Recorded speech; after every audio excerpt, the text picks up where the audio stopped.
The spinal cord is the connection between the brain and the peripheral nervous system. Sensory neurons send information to the spinal cord, where it's then relayed to the brain.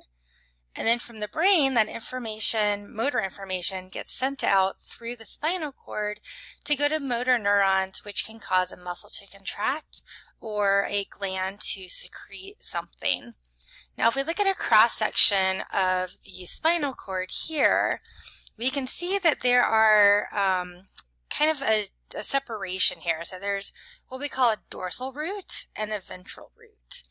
And sensory axons, so these are axons from sensory neurons, they enter through the dorsal nerve root here, and then motor neurons exit through the ventral nerve root.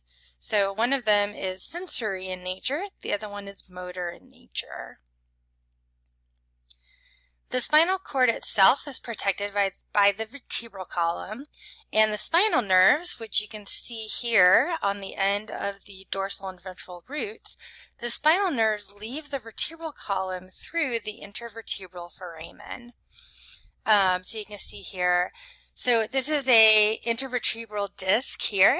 If someone has a bulging disc or a slipped disc, something has happened to this cartilaginous disc here, and it can put pressure on a spinal nerve, which can be either really, really painful, or it can actually cut off communication between the spinal cord and part of the peripheral nervous system. So it can actually result in a loss of sensation and a loss of function if it's not fixed.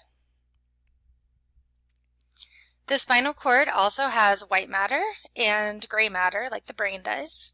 The white matter in the spinal cord, there are ascending tracts that carry sensory information to the brain and descending tracts that carry motor commands from the brain.